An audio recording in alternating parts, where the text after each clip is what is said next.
Welcome to episode 59 of our series on duties of the heart, and we're up to chapter 10 in the sixth gate, this gate of humility. And in this episode, which is the final chapter, we're going to Rabbi Bahya is going to describe the benefits of humility for this world and the next world. And in total, there are 6. 3 benefits for this world and 3 benefits for the matters of the next world. So the benefits in this world are as follows, and Rabbi Bahya begins. Number 1, the humble person is happy with his portion. Once pride and self-importance enters a man's heart, however, the whole world and everything in it are insufficient to meet his needs, due to his inflated ambition and his contempt for his lot. If a person is humble, he attaches no special importance to himself, so whatever he attains of this world suffices him for his sustenance and other needs. This gives him peace of mind and diminishes anxiety. He eats what is available, wears what he finds, sleeps where he can, and is content with the very few worldly goods because of his humility. As for a proud person, the whole world cannot fill his needs due to his inflated ambition and egocentrism. As King Solomon said in Proverbs chapter 13 verse 25, a righteous man eats only until he is satisfied, but the belly of the wicked has not enough. So we must condition ourselves not to get attached to striving for worldly possessions of any type, because ultimately it'll turn into an itch that cannot be scratched or a hole that cannot be filled, and it will just give us constant anxiety. And ultimately, to be happy with your portion gives you peace of mind, and that's what everybody is striving for, is a bit of peace of mind. So that's important. Number 2, the humble person, because of his lowliness and modest spirit, is patient when misfortune strikes him and when he suffers reverses in his affairs. A proud person, on the other hand, because of his arrogance, inflated ambition and discontent with his situation, is frightened and shows little patience when misfortune strikes him, as it says of one who is in such a predicament. And he quotes Yeshayahu, chapter 14, verse 12. How you are fallen from heaven, bright morning star. You are cut down to the ground, O subduer of nations. So we have to cultivate also this idea, or this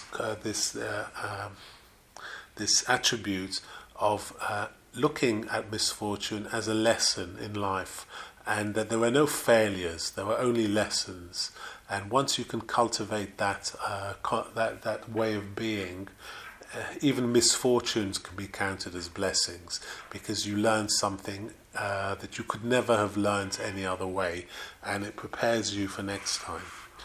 The third benefit of humility is as follows. The humble person finds more favour in people's sight and is beloved to them, and can more easily relate to them and conform to accepted patterns of behaviour. The story is told of a king who used to hurry when he walked. When asked the reason for this, he replied, because it is far from the arrogant manner and speeds up the completion of the task. A wise man was asked, how did you come to be accepted as master by all your contemporaries? He answered, I never met one of them in whom I did not see some quality in which he was superior to me. If he was wiser than I was, I would say, because of his superior wisdom, he must revere God more than I do. And if he was inferior to me in wisdom, I would say, on the day of judgment he will be held less accountable than I will, because my transgressions were committed with knowledge and intent, while his were committed unwittingly. If he was older than I was, I would say, his merit must exceed mine, since he came into the world before me. If he was younger, I would say, his demerits are fewer than mine. And if he was equal to me in age and wisdom, I would say, perhaps his heart is more devoted to God than mine, for I know of my own failings, but I do not know of his. If he was wealthier than I was, I would say, on account of his wealth, he is able to serve the Creator, perform acts of charity, and give to the poor in a greater measure than I can. And if he was less advantaged than I was, I would say, on account of his poverty, he is more contrite and lowly in spirit than I am, and a better person than I am. In this way, I always respected them all and was humble towards them. So our masters of blessed memory say, and he quotes from Ethics of Our Fathers, chapter 1, verse 6, judge every man favourably. Also from chapter 1, Mishnah 15 of Ethics of Our Father, receive all men with a cheerful countenance. Also from Ethics of Our Fathers, be very lowly in spirit. That's chapter 4, Mishnah 4. And also from Ta'anis 20b, a person should always be soft like a reed and not hard like a cedar. For this reason, the reed is privileged to be carved into a pen and used for writing Torah scrolls, tefillin and mezuzot. And the benefits of humility in matters relating to the next world are, number 4, the humble person can more easily acquire wisdom because he follows the sages, humbles himself before them and seeks them out, as it says in Proverbs chapter 13 verse 20, he who seeks out the wise will become wise. Our masters of blessed memory also said in Ethics of Our Fathers chapter 1 Mishnah 4, let your house be a meeting place for the sages, dust yourself with the dust of their feet and thirstily drink in their words. As a result, God would help him attain wisdom, as it also says in Psalms 25 verse 9, he will guide the humble in justice and he will teach the humble his way. But he who is proud and will not attain true wisdom and will not reach the goal of clear knowledge because he is too arrogant to consult with the men of learning and Torah, as it says in Psalms 10 verse 4, the wicked man in his haughtiness does not inquire, and all his evil thoughts are, there is no God. Number 5, the humble person hastens to perform his religious duties with diligence and fervor, and does not become arrogant about having fulfilled them, and takes none of them lightly, as our masters of blessed memory said also in Ethics of Our Fathers, chapter 2, Mishnah 1, be as careful with a minor precept as with a major one. But one who is full of himself delays in the performance of religious duties because of his proud heart and arrogant spirit. Before he knows it, he falls and is brought low, as it says in Yirmiyahu chapter 13 verse 18, say to the king and to the queen mother, sit down in a lowly place, for your rule is fallen, the crown of your glory. And also Proverbs chapter 6 verse 16, there are 6 things that God hates. Haughty eyes is one of them.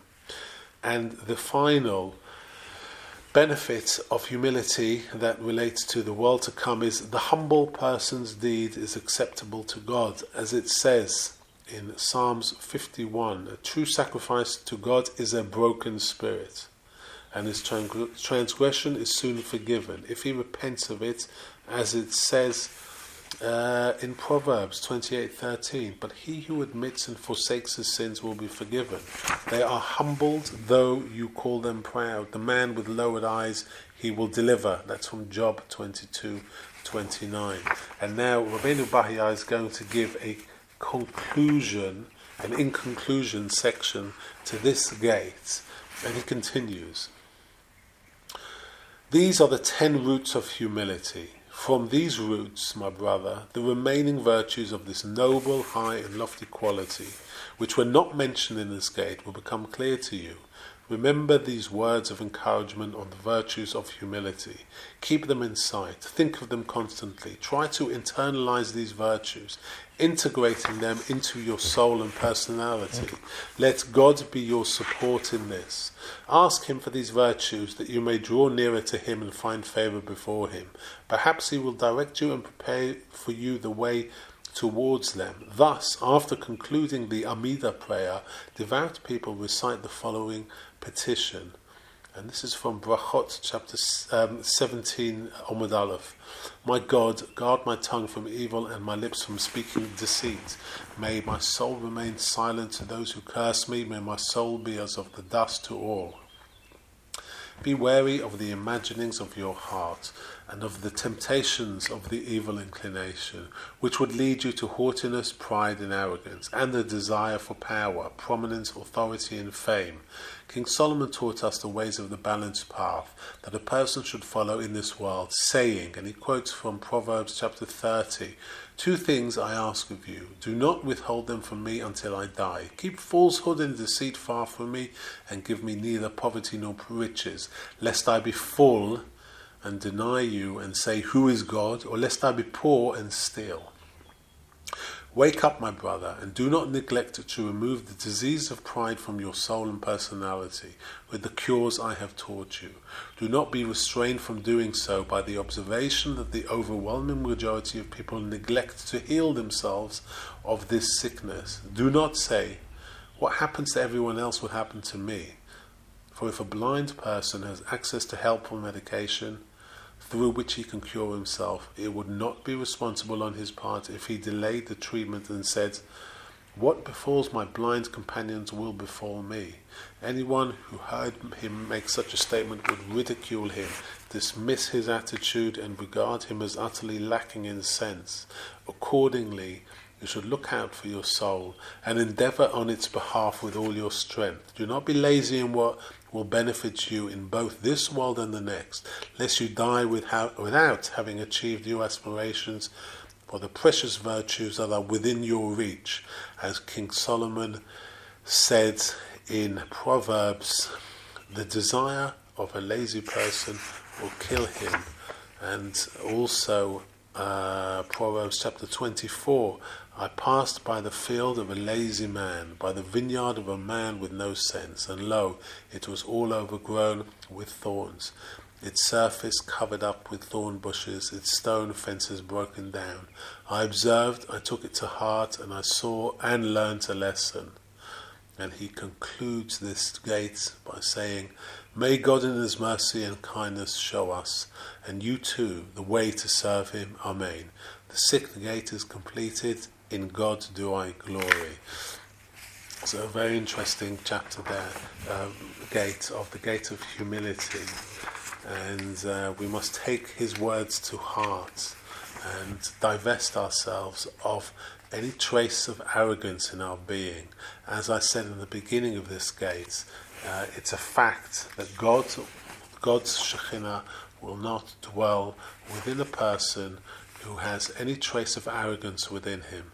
And the way to counteract any arrogance is to cultivate an attitude of complete humility before God and man, and this will set us on the right path. So the next section, which is gate 7, is the gate of repentance, and we're going to step through that gate in the next episode.